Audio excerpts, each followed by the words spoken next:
Thank you for tuning in to another edition of the Business of Fun podcast. It is me, your host with the most, Dave Wakeman. Thank you for being here. My guest today is Dan Rossetti. He is the founder of Ascension Sports. That Dan is in the recruiting game. So we talk about jobs and we talk about how sports is bouncing back. We talk about changes in the hiring practices around the industry.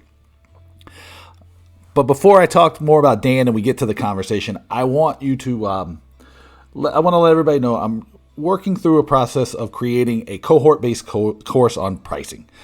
In the links for the show notes today, on Twitter, on LinkedIn, in the Talking Tickets newsletter, you can find a link to a form that's 4 questions, and it will take you to fill out your interest for the pricing course. It's called Set the Right Effin' Price. Okay? I'm working in partnership with Maven, the company that helped Scott Galloway and Section 4 create all of his great courses, the mini Seth Godin's mini MBA course, all these things. The first thing I need to do, though, is understand if there is demand for a pricing course. That's why I'm asking you to take a moment to fill out these 4 questions and let me know if you'd be interested in learning more about this course when it goes live. So check that out in the links. There is a Linktree link at the bottom of the show notes today. Has everything, and there is another link. It'll help. Get the Talking Tickets newsletter, talkingtickets.substack.com. I've switched it up a little bit to make it more actionable, more valuable. Also easier for me to produce, talkingtickets.substack.com. Make sure you check out my friends at Booking Protect. We are working on a brand new ebook that we are hoping to launch around the time of intakes. It's called The Road to Recovery, and it's going to focus on lessons learned, changes made, innovations created due to the pandemic, something positive to focus on coming out of this thing. I will be at Intix with the folks from Booking Protect. We are working on maybe hosting some podcast episodes in the booth. If we're able to get the white couch, it's going to be amazing, and that'll be great. So let me know if you're going to be at Intix, Dave at davewakeman.com. Back to Dan Rossetti. So Dan caught me on the way up an escalator at Ticket Summit in Vegas in August, and we got to talking about the changes in the industry, what we thought people had learned, what maybe lessons had not been learned. We talked about a lot, and I said, we should probably do this thing on a podcast because we're wasting a lot of really good material here in the air of Vegas. So I got Dan on the podcast, and we talked about all kinds of stuff. We talked about what it's like to be a young candidate right now. We talked about, what the percentage of jobs in sports and entertainment really are, with really about 5 or 6% coming from teams and 94% being somewhere else in the world of entertainment. We talked about, is there still a surplus of candidates? We talked about the Great Resignation. We highlighted an article that John Wall Street's newsletter put together recently talking about the Great Resignation. And how it's harder to fill these entry-level roles. And, we got into kind of I told some jokes, no surprise, but we talked about things like phone crushing or needlessly hiring inside sales reps who really have no opportunity to develop skills that will help them going forward. We talked about the stupid-ass championship belts. And some of the other ridiculous things that you already see in return on LinkedIn. We talked about digital skills, digital tactics. We talked about the struggle of strategy and tactics with next generation thinkers, new techniques, new ideas, where things are working, where things are not. This is a really interesting conversation, especially if you're thinking about the job market or if you're new to the career. If you're looking at whether or not sports business or entertainment business might be for you, I think Dan brings a lot of really good insights. It's a really great conversation, and I hope you dig it. So here's my conversation with Dan Rossetti on The Business of Fun. So I want to welcome Dan Rossetti from Ascension Sports Partners to the Business of Fun podcast. Dan, how's it going? Great, Dave. How are you today? Oh, man, I'm good. I see you're in the beautiful Cohatch podcasting room. You are giving me more respect than I deserve today. This is great. I wanted to make sure that I gave you my full attention, that we weren't distracted by anywhere else, anyone else here in the office facility here. Although I should have chosen a room here that had a beautiful look outside, because it is gorgeous here in Cincinnati today, outside of the 32-degree weather. But the sun is shining. We'll take it. Right. I was going to say, people can't see this because they don't see the video version of this, but then every so often I change my background. So you've had like little balls bouncing and like the universe. Eventually, now you got my bookshelf, which is total virtue signaling. And then, so I'll keep changing them. So if people hear laughter, it'll be because I like put some stupid picture behind me for Dan. So it's great. But very good. I'm really thankful for you to be here today. We had a chance to catch up at the ALSD in Vegas. We were talking about there's some stuff that we wanted to talk about just around the job market. You started a new business, which I will ask you about in a moment. And it's really just a good time because I think as more events come online, you mostly focus on sports, but I think some of the stuff that we're going to talk about and highlight applies in sports. It applies in concerts. It applies in all sorts of things. And actually, when we were chatting before, you actually gave me a good stat that I can use to open the conversation, which was that 6% of the jobs in sports and entertainment are really with teams, and 94% are in all these other areas. So that makes you a really good resource to talk about this idea of job searches and skills and everything from a complete and comprehensive standpoint for everybody. So don't tune out just yet. Oh, did I nail? I nailed the stat, right? That's pretty good. You did. That was good for sugar scratch down here. So, what is the current job market right now? I hear about this great recession or not great resignation thing, and then I hear about kids just don't want to work, and I hear about and then I hear nasty stuff about me, but I think that was a different conversation. Oh, never mind. But so what's really going on right now? I think we're coming back from, there's no way to sugarcoat it, Dave, that last year and, the year of the pandemic, it was hard on a lot of people. And it was hard on a lot of people that worked intimately within the industry, within sports, that worked for teams, that worked around events. Doesn't even need to be, sports specific, but just somebody around events. Last year was hard, and we're climbing back out. And I think there's been a correction of all the people that, may have been furloughed or they lost their jobs or, downsized from last year. There has been a correction, and this year has come back. There has been a bounce back. I'd like to think that most of the conversations that I've had with organizations, they're not just hiring to hire right now, which is nice to hear. I think there's a little bit of strategy. I think this woke up a lot of organizations that, do we really need that 30th inside salesperson versus finding 20 really good ones, and having just kind of that standard, hey, I'm just gonna lose some anyway by attrition. So I think they're organizations are becoming smarter about what they're looking for, and identifying the roles that are important to them as they come back and bounce back from the pandemic. But it's still tough. There was a great article the other day. I don't know if you read it in Sportico about that great resignation. That some of the higher level jobs haven't been affected maybe as much as where we're really seeing this is in the kind of the lower to mid level jobs right now. So you would say probably $100,000 jobs and under, to where they're having, clients are having a tough time finding those candidates to fill those roles. Candidates are having a hard time, finding the right fit. It's kind of a culmination, and it's coming to a head of, there's a lot of changes that need to take place in our business and in our industry. We joked about it beforehand, but, this is kind of this is a perfect storm of, the sports industry, sports entertainment industry, really kind of looking at itself in the mirror and realizing, what do we want to be? How do we want to approach this moving forward? Because I'm pretty certain the ways we've been able to do it in the past are just not going to keep us thriving in the future. I think we're going to lose out on a lot of great candidates, because ultimately they're just going to go into other industries, and they're just going to go elsewhere because we're not really giving them what they should have to be successful in our business. So let me get this straight. Tell me if I'm wrong.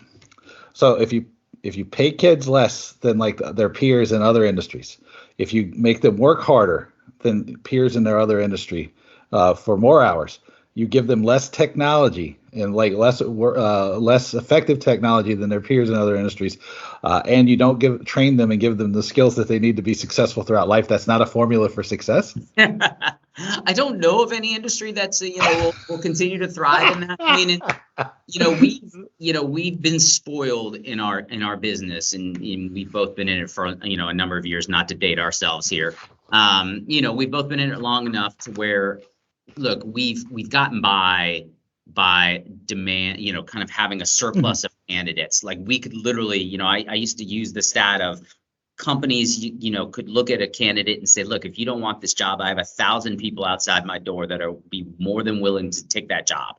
And it's just, that is catching up with us, because I think there's a kind of a confluence, or kind of a, as far as thinking goes, that we can't be like that anymore with how we go and attract talent. Because if you want to get the best candidates in your organization, they're not going to come just because it's sports anymore. Like, I think you're going to get some, but like they want something more than that. And, from a candidate perspective, you can be a little pickier as you go out there, because there are opportunities. You have to, you have to show your wares and what it really comes down to. I'm sorry, I'm kind of going off on a little tangent here, but you can go off on all the tangents you want to. It's totally fine. This is you can edit all these. Not a tangent. No, this is not a tangent free zone. This is a tangent pro zone. It comes down very simply. If you're a client, if you're a hiring company, you have to give me as a candidate a reason to want to work in your organization now.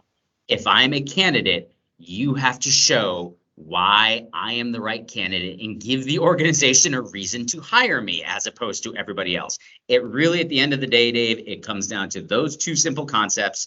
And the ones who understand that the best are the ones who are ultimately going to end up succeeding in this. Yeah. Oh, absolutely. And I have one more joke I'm going to make, and then we'll move on to more serious things, because I'm only joking about this because I find that sometimes you have to really highlight the absurd nature of some of this stuff with jokes to get the point across. But okay, so the final joke here, there'll probably be other jokes, but this only on this topic. So are you telling me that posting about your championship belt on LinkedIn is not going to continue to be a real way of like motivating your staff? Is that over, or is that going to continue? That is correct. Instead of paying. Yeah, exactly. The championship belt does not, unfortunately, pay a lot of bills, I think, nowadays, in cachet. I mean, and look, there is an allure to that, and there is something to wanting to be part of that, and that is exciting. And I mean, for people in some other industries that I won't mention, but like for me, I always remind myself that I think back to the John Lovitz line in A League of Their Own, that he's talking to the individual on the train, and he looks at that individual and says, if I had your job, I'd shoot myself. I mean, so there are other industries where I couldn't do it. And I love what I do, and I love being in the industry that I am. And I realize that I sacrifice other things because I want to be able to talk sports and entertainment all the time. Like, this is what I love to do. I love talking with people. I love getting to know people. I love helping people. So that's what I love to do. But I don't think that's gonna, I think that allure of people working for the local hometown team because they're from here, it's just not gonna cut it moving forward. Like, we need to be better. We need to be better as an industry to understand what the next generation is looking for, and is going to help them succeed and really get the most out of them, because this next generation, they are smart. They are more technically savvy. They are, they do come in with fresh ways of how we approach, common problems. And it's our job to help extract that from them, to get the best out of them that we can. Yeah. Oh, yeah. That's absolutely true. And I think the challenge is really like moving past like the platitudes and the shows of look at our team, look at our excitement. They have to move on to like real fundamental things, right? Like, and is this going to be a great place for a kid to or kid or adult? I mean, it doesn't matter. Like it should be a great spot for everybody to work, right? It should be about growth. It should be about achieving your potential, about fulfilling your goals, right? Because I mean, that's just like, if not, somebody else will give you the opportunity. It's just, it's true. But one thing that, now that I'm done making jokes at the expense of all this stuff, one thing you did mention was the talk about teams being more strategic in the way that they're hiring. And I'm curious because you specifically pointed out the inside sales teams, which have been a longstanding butt of many of my jokes as well. Just because the size of them, it doesn't necessarily, they're so big. No one would ever say this, but you can tell it just from the way that it happens. Is that like, hey, we don't mind worrying about bringing in 100 kids and only one of them sticks, because there's 99 more that'll fill those other seats. Are you seeing some of these sales and marketing practices, some of the revenue generating practices change, or in other skills areas? Like, are you seeing the skills that people are looking for change? Is there a disconnect between the skills that the people are bringing to the industry now, disconnected from what the industry thinks it needs, or vice versa? Yeah, and I don't know if I asked a good question or if yeah, that was no, I mean, ramble.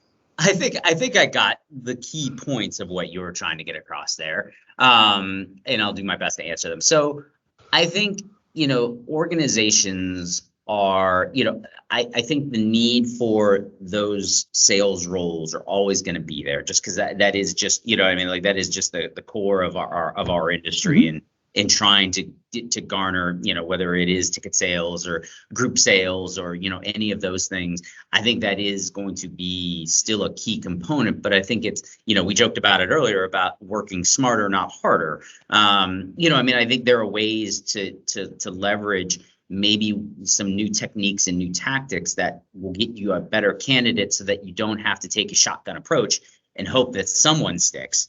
I tell candidates all the time when they're job searching to kind of flip this a little bit. I'm a big believer in an analogy that, as you go on your career search, a lot of people will tell you to look at the wide mouth of the funnel. And, why wouldn't you? There are more jobs, more locations, there's more, and there's more things where I tend to be a flip your funnel kind of guy, to where start narrow and then expand out, because we all have certain parameters that we put on our life, whether it's family, location, significant other, just desire to stay in a location. I mean, whatever it is, start there and really kind of exhaust all of that. And it's the same could be said for, for hiring practices of, why wouldn't you want to hire 10 really good people and spend a little more time than trying to retain, hire 30 people, knowing that only 10 will stay. And knowing, just because it just doesn't seem like it's conducive to me, at least, to hiring, those kinds of folks, and finding the burnout rate versus really investing on 10 people that you can focus on and help make them the best that they can be, that ultimately will help better your department. But again, I understand this is almost like a long, this is a marathon, it's not a sprint. We are changing the philosophy, I'm suggesting a change that doesn't happen overnight, but it is something to start thinking about as this. As far as other roles go, I think, with the evolution of social media and digital marketing, you're starting to see a lot more emphasis on that. Of roles that are come up that 5 years ago probably weren't as prevalent, or 7 years ago weren't as prevalent, just because we need the new thinkers, and we need the next generation to help kind of take, reach that next generation of consumer. That's why some sports you see, as you read about, struggle maybe sometimes getting that next generation of fan or next generation of buyer, because they're not speaking to them. And the older generations are not necessarily, investing times. Look, I have 2 daughters and I'm busy, I love sports, but I'm busy driving them around to lacrosse and swimming and, in choir and doing everything else, to where my days of, like, when I think about my parents, when they took me, my father would take me to, I grew up in Atlanta, Dave. So I'm a Braves fan, World Series. Going to games, he would always take time to go do that. but I feel like our schedules got so busy that it's just, I mean, like we've got to come up with easier ways to do that. I remember it was so earth shattering. I forget however many years ago, there was an article in the Sports Business Journal. I think it was Dr. Sutton that, Bill Sutton, that had come up with and said that using LinkedIn for the sales team, like, and that was such a novel concept that, somebody would be very specific in their outreach and not just picking up the phone and making calls. That, I mean, like, it's going to continue to change, and it's going to, it's going to have to continue to change. So, and we're going to need to find people who can do that. We need to find candidates that can adapt with that as well. So. Yeah, no, of all the people who teach at these sports business schools, Dr. Sutton is like definitely someone I've had a chance to like learn a tremendous amount from. And the LinkedIn thing just highlights though that the solutions are there and they're usually not very complicated though. And it's just like really like an idea that I end up pushing a lot, right? Which is you got to be, and I use the business school term of market orientation, right? Which is like really just going like, I don't know the answer to a thing, but I do know how to go find it, right? And most of the time that's by going and talking to the customer. And, and it's still something that's I see as sorely lacking in so many organizations. And this is not just sports specific, this is across everybody, right? Because my business school teacher said, oh, you have the executive that comes out and he loosens the tie and he goes, I'm going to tell you exactly what the customer wants. And it still happens everywhere. And it's unfortunate. But when you're talking about some of these things that are like different, and is there stuff that you're seeing that's for better or for worse still largely the same?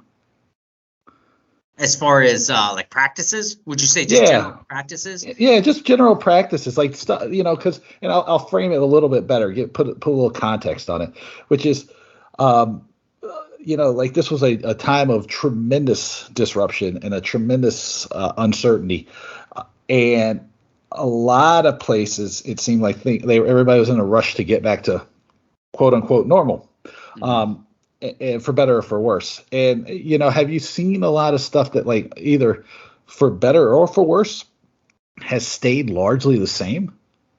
Yeah, I think, and it touches on a little bit, of earlier in our discussion about, one of my biggest things right now that I try and implore and work with my clients with is, and that I see is that sometimes like we've got to do better of branding the job and branding the opportunities at the job and branding, we have to sell, I mean, like we as a company, I mean, like I'm responsible, I mean, as myself going and sell, my job is to be a direct brand extension for my clients and sell the opportunity and sell this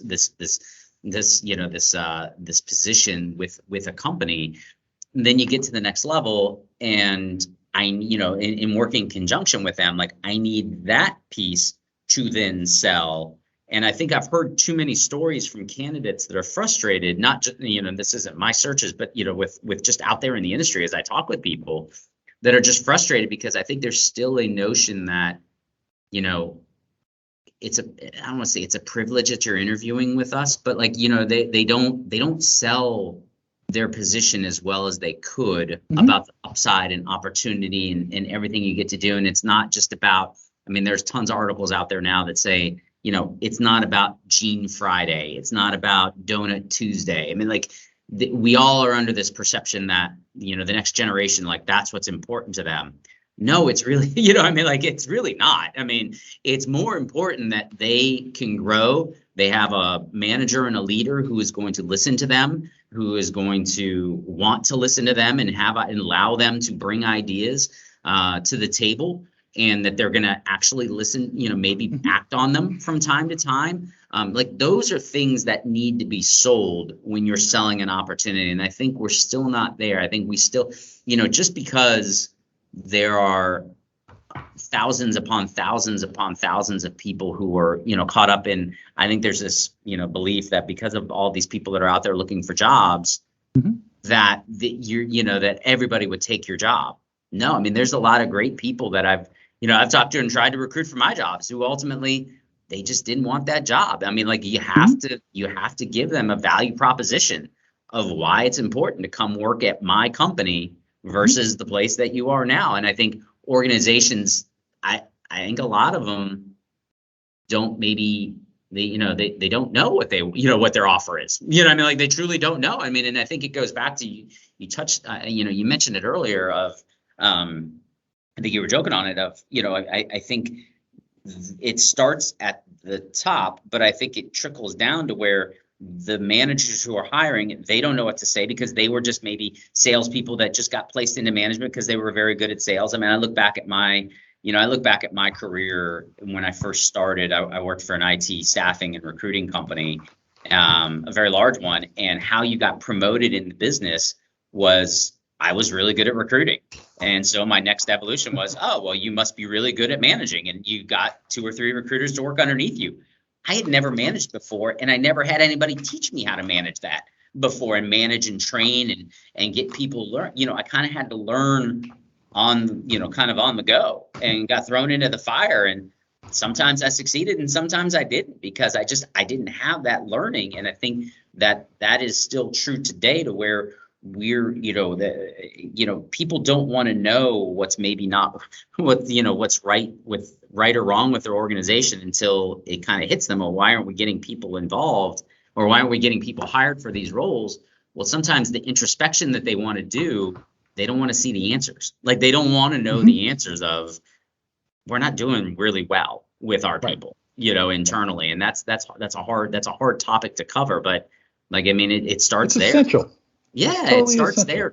there, to make sure that you understand really what are we good at? Why are people staying here working at our company? Why are they leaving? I mean, these are just questions that I think sometimes slip through the cracks. I think there's a lot of organizations that do a good job of that, but I think there's still a good number that maybe could improve on that.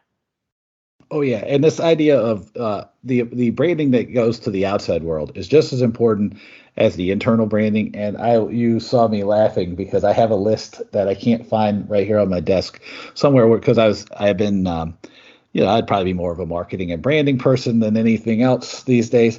But I had a list of reasons why the way you market and brand your jobs and your culture of the company that you work for is just as important, and includes a short list. It's not comprehensive, but I will probably put this in the Talking Tickets newsletter on Friday when I release this, is like you get better candidates. They stay longer. You usually have to pay them less. They usually are able to attract even better candidates for you in the future. I mean, the list of reasons to think through this is just, it probably is infinite if you keep digging. And you're absolutely right when it comes to the idea of people don't want to know the answer, right? Because if I dig around, because every time I start a project with somebody, I go, well, let's look at the research, right? What research? I am like a broken record on this research thing. And, people get frustrated with me. They're like, well, can't you just give me the answer? And I go, see, you're assuming that I have all these answers because of, you've seen me all these years. And I go, the reason I have all these answers is because every project is unique. And I follow the process, and the process begins with research.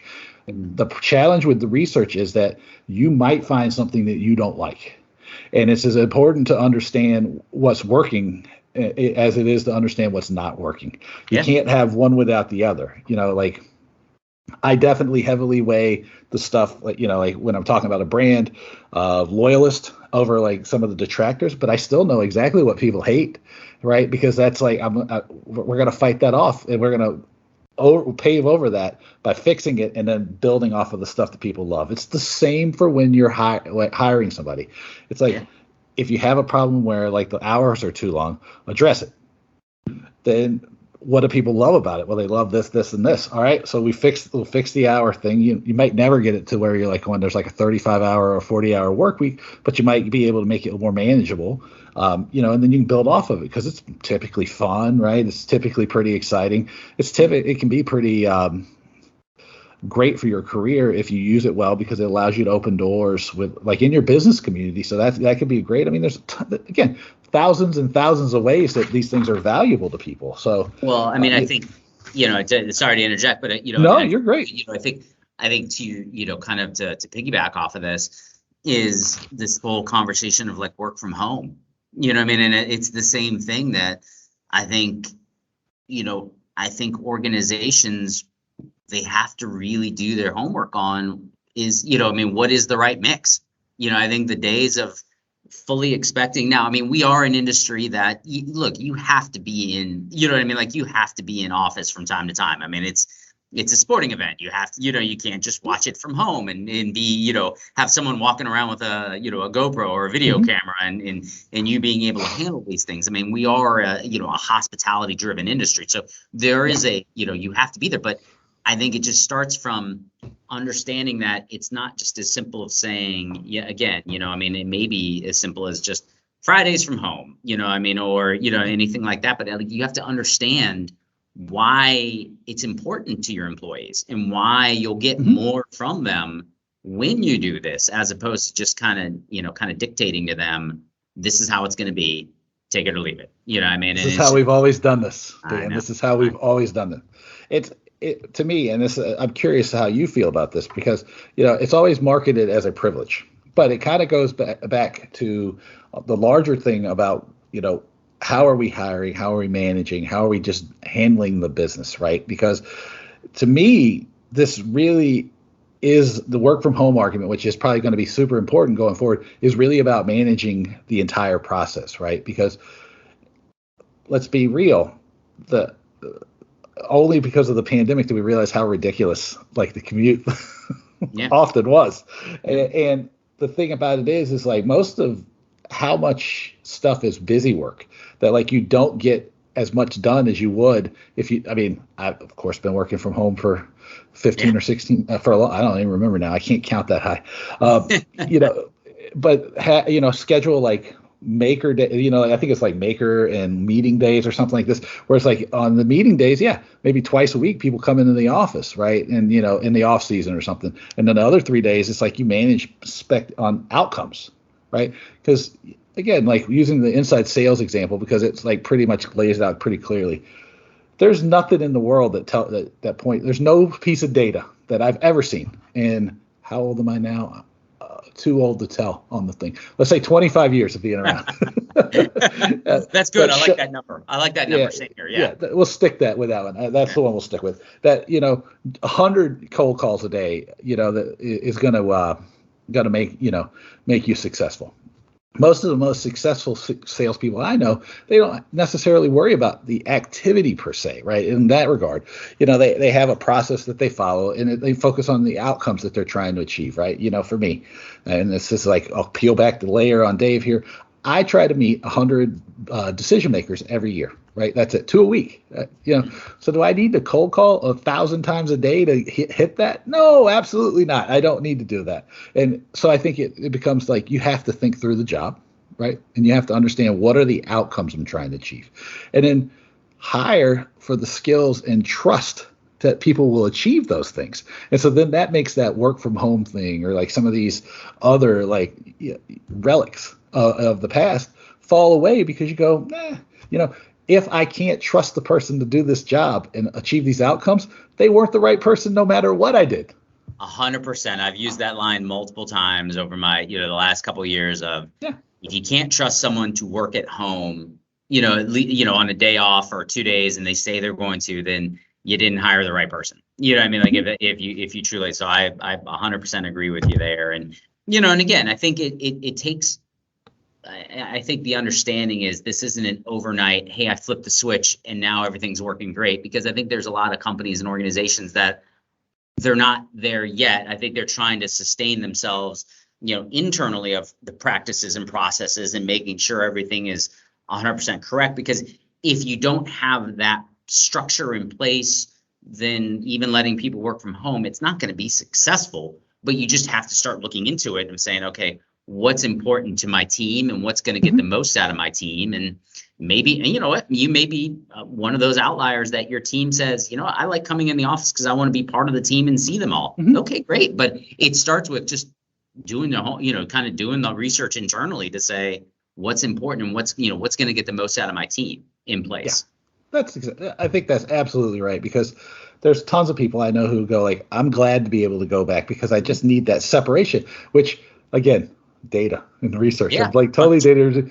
Those transitions are extremely valuable, right? So it's like I know a guy called Martin Lindstrom who did a bunch of research on this. I think it came out. He's written a couple of really great books. I think Small Data is the book that this came out in. Okay. But he talked about the transition and about how he even like me, he has an office at his apartment, and so the transition he will change into all black when he's working, and just so when he's working, it's clear in his head that there is a transition going on. I don't care. Yeah. I can just do whatever anywhere, right? Because most of my thinking and walk happens on walks around the neighborhood. Yeah. So as long as I have shorts and t-shirts on, it doesn't matter. But you have to know, and you can't. There's no one size fits all for management, I think, is the key. Well, but that's maybe right. I'm wrong. Yeah, no, I think you're 100% correct. And I think we have to realize this generation that's coming out, like the soon to be college graduates and so forth. Look, they've spent probably a year and a half doing things online.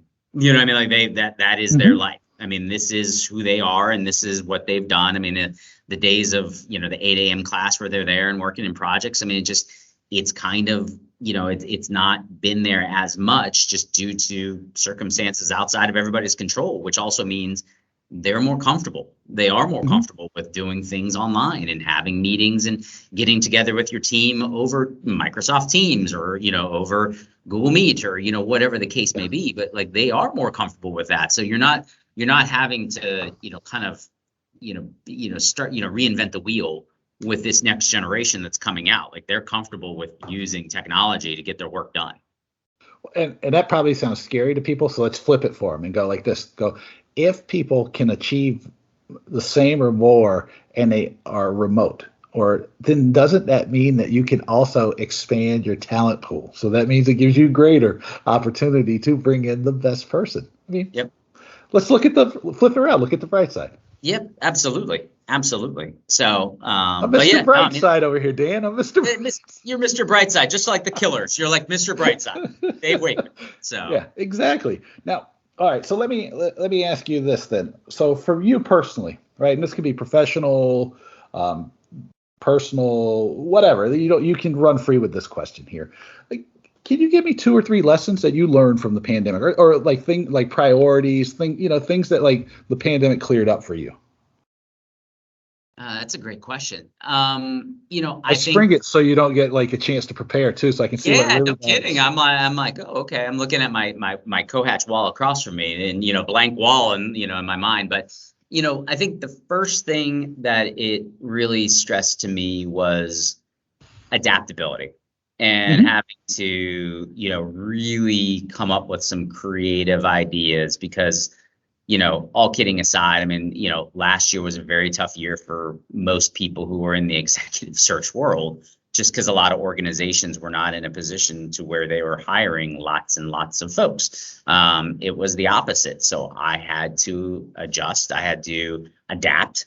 I had to figure out, all right, what can I do to keep my name out there and come up with some things. So I at that time, that's when I come up with a career coaching line of business, an interview preparation coaching line of business that, for anybody that was in that position, that they had a resource that was more than just a 20-minute phone call that I could really sit down and pinpoint and work with them to say, this is where we need to expand on this. This is where you need to work on your resume. This is where you need to work on your branding and your LinkedIn profile. If it was interview coaching, okay, how would you answer this question? Let me hear you go through your selling points of why this is important. So I think it taught me a very good lesson in adaptability that I had to go about and figure other ways that I could, kind of drive revenue and just kind of keep my name out there.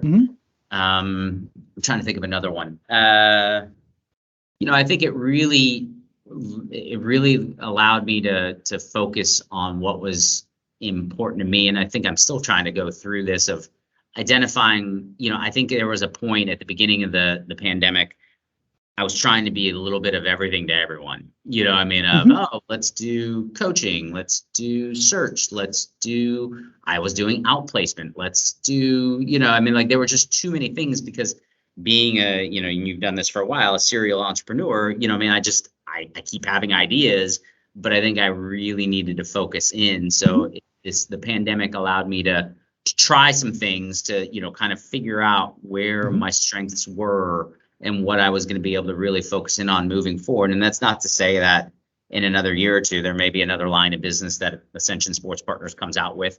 But I think, I needed to kind of hone in on where my strengths were and where I felt like I could add the most value to my customers. And that's both clients and candidates that would go out there.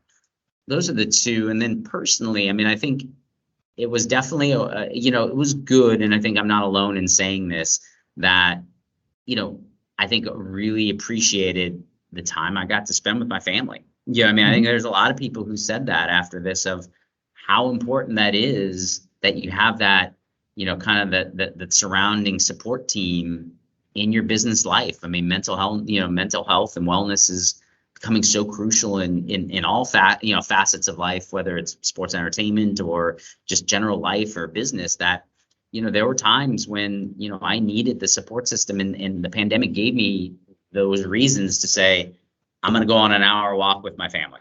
We're going to go and make sure that we sit at dinner every night, and I'm going to hear how my daughter's days were, what was good, what was, what wasn't so good, and how my wife is doing, how is her day going. She's a teacher in the district that we live in here in Cincinnati. So making sure she was good. And I think being there for one another just then translated to, we joked about it before the camera started rolling, everyone, that, it's very easy to spin and look at the negative right now, but there is some positive that came out of it. And I think our industry is so good about, it was amazing to see the people who are willing to help each other. I mean, just really, really willing to help each other. And I think that stems with, we've got a good support system in our industry. I mean, whether you know it or not, there are people out there that are happy to listen to you. You know what I mean? Like that, they're there and they're always open for a call. So I think it just gave me a kind of a mental check of make sure that I'm doing okay, and that, things will be okay, and to have people who will listen to me as I move forward. Yeah, no, I mean, I think those are all great, and you were the first person I actually asked that to. So you've now set a template for beta case. Yeah, else. I know. Exactly. Now, no one can steal my answers now. I'm just kidding. No, they can steal your answers. They'll be cribbing from Dan. You can't steal anybody else's answers, is what it is. I will take future proceeds, or what what is it, a royalty check will be coming your way. Come with it. That's right. So that's it. Yeah, I mean, I wrote down my answers in case you got jammed. So but I'll save. I could either, if you want to hear them, I will share. I do want to hear them. I will save them for later. I do want to hear them. Yeah. Well, okay. So then, the three things I wrote down was like, I learned. Much like you, that like really to take the time to figure out what's important, because it goes without saying that everybody was on a hamster wheel before this whole thing started. And I guess I'll speak for myself and say that, like, was it always something that you were doing consciously? And the answer is probably no. Because like some great idea would come forward or some great opportunity would come up, and you would just say, you'd reflexively say yes to it, or like look into it, or like you'd chase something down. And, the thing I try to teach people too is that, like, to be successful, to have a good strategy, it requires you making a decision about things that you won't do, right? It's easy to make decisions about picking what to do. It's very difficult to say no to things. And and there's so many people who try to like, oh, well, I can multitask this, or I can just squeeze some more. And I go, you can't do your best work on everything, right? So you have to take a step back. The second thing is like really like I think this kind of goes hand in hand with what's important, was the ability to focus, right? Regain that ability to focus. And the final one is reinvention. Right. Because it's, I guess they all sort of fit together. It's like, what matters. But I mean, and I'm very open about this. It's like, I've gone back to, I took a bunch of classes during the time, like the time that everything was down, because I wasn't traveling. So I took, a class on entrepreneurship for consultants. Yeah. Dan's like, give me the name for that one Yeah. afterwards. I like that. Yeah. Yeah, and I took a brand management class, and I took a marketing strategy class, and the one I'm most proud of is I took a certificate program from Cambridge in the UK, so I can make a joke that Yeah. what do Dave and Charles Darwin have in common? We both have credentials from Cambridge Yeah. on corporate strategy, Yeah. and that joke probably won't get old at least for another week or two. And Yeah, that's right. That's right. That's good. I like that, but I like these. yeah, these are. I mean, but I think that it's important for people to reflect on these things and to understand, to try to draw what little bit of good from something like this you can out, because Lord knows that it can continue to still feel pretty bleak and doom and gloom if you're not careful. And I think it doesn't. I don't want to fall over into the world of toxic positivity, because you have to be conscious of things aren't as great as they could be, and we're still very uncertain. But the thing is like you can't be overwhelmed by the darkness. You have to look for the light. Dan, I'm moving towards the light. Yeah, I didn't know this was going to be, one of these podcasts where we're all turning into positivity, and we'll be, kind of it's spreading it forward. But no, you're 100% correct. I mean, positivity is contagious, and when you hear positive things from other folks, you do kind of look at it a little differently, going, well, you know what, maybe that is a good thing. Maybe what in my life is a positive thing that comes out of this. So. Mm-hmm. Yeah. Well, again, I don't want to be all you got to do is read The Secret, because I know that that's BS. Yeah. But you can, you have to. It's not that you can't. You have to look for things that are positive to keep you going, right? Because if not, it becomes a doom loop, and none of us need that. So those are the things I've definitely hung on to, and and I was glad to hear the ones you did, because I mean the kids, being a chauffeur of my son to soccer matches all over. I've gone almost from North Carolina to Pennsylvania, I think, at this point. But he loves it, and it's been great to be able to do it for him. Yeah. So Dan, where do we find you on the internet? So first, before I say that, did I miss anything? Did we hit everything? I mean, I think, the only other thing I would say is, as you go out there is, for the younger candidates or the students that listen to your podcast, and, is the tangible skills are important, but I can't stress enough the intangible skills is you'll hear the buzzword 1,000 times of soft skills and emotional intelligence. Do not sleep on those. And that is what's really going to separate you from the crowd of getting out there is, are you great at listening? Are you great at communicating? And that's verbally, that's in person, that's over email, that's written, that can be taken in a lot of ways. And, as I talk with students and I tell them, it's no longer good enough just to identify a problem.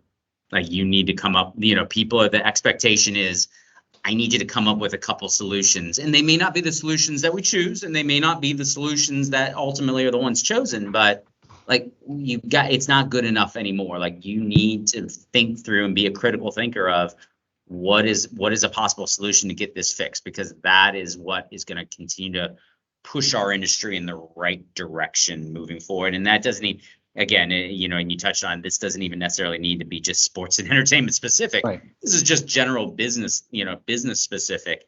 Too many times I talk to students and, I'm not sure they're going to get a position within sports and entertainment. And unfortunately, B, I sometimes shake my head saying, I don't know where they're finding a job in general. You know what I mean? Because we've slipped, we've slipped so far. And I think college and universities, we could be doing a better job collectively of kind of reinforcing those soft skills to these students, so that they're prepared when they come in, they're ready to go. And they're, we can always see the ones who stand out in a crowd, but there's a lot of other kids and a lot of other students who are they just have never been taught that, and they just don't understand how important it is. And once you kind of get it out of them, they're ready to go, and they could be the next superstar. So that would be the one thing that I kind of would leave as we look through this, that I always stress to everybody that I talk with. So That's awesome. Okay, so now where do we find you on the internet? Where do you find me on the internet? So the website is ascension-sports.net. You can find me there. You can find me on Twitter at drossetti24. I will candidly admit that I am slowly getting an Instagram, kind of Instagram page going. I don't do TikTok. I don't do some of the other things. Oh, I know. TikTok. Way to get Dan on TikTok. That'll be awesome. I would just embarrass my oldest daughter. It's a freshman in school. So, but Twitter is where you really can find me hanging out. I maybe it's my short attention span now, but I kind of like the little bits of content that come out here and there. But those are the key places. And then, email, it's just dan@ascension-sports.net. And anybody listening, if you have questions, always feel free. I think anybody in the industry would tell you about me that I am more than happy to always give people time. I'm always happy. It may not be on your time, but I'm always happy to give people 20 to 30 minutes of just listening to, hey, I'm struggling trying to move into the next position. Hey, I've got this interview coming up. What do you think? Hey, what do you know my background, Dan? What do you think of this, this opportunity? Does this make sense for me? If you're a college student, I talk to you as well, because I want to help the next generation get into the industry. And if I can be a resource for them, that's what I want to do. So yeah. I mean, everybody that listens to this thing knows I do the same thing. Yeah. It's like you never are at a loss if you need to ask me a question. So I'm glad. I appreciate that you do that as well. So Dan, thanks so much for doing this. Yeah, no, this has been great. I really appreciate it, Dave, and have a great holiday and on holiday season as you head into 2022, and look forward to what brings us within the sports entertainment industry next year. So let me know what you thought about my conversation with Dan Rossetti by sending me an email. It is my name, dave@davewakeman.com. Check out my website, davewakeman.com. As I mentioned at the start, I'm running this cohort course. I'm trying to create this thing on pricing. I'm looking to register interest. I'm working with a company called Maven to help build the course. And the first step in it is to see how much demand, how interested people really are in learning about how to set the right price. So there are some links in the show notes today. There is a link in the newsletter every week. Take about 30 seconds and fill that thing out for me. All right? Please check out my friends at Booking Protect. Like I mentioned at the start, I will be at Booking Protect's booth at Intix this year in Orlando, and we will probably be doing some podcasting and some fun stuff. But check them out, bookingprotect.com. There's really interesting data that has shown the accelerated rate of people taking up refund protection since tickets have gone on sale after lockdowns have eased. It's really like a great idea to investigate offering refund protection right now because people are still hesitant to go to shows and events because of fears around the pandemic. It's in every piece of research that we see. This is causing people challenges, so you might want to look at refund protection. That's bookingprotect.com. As always, I'm so glad for you being here, and I know that we've been saying this for a while now, but the pandemic's still going on. If you're feeling run down, beat up, whatever, send me a note. Let me know. I'll make some time to talk to you, okay? And thank you always for listening. People still listen to the podcast. It's great. So thank you for being here. Happy holidays, because we are in the midst of the holiday season. So I'll talk to you soon. Take it easy.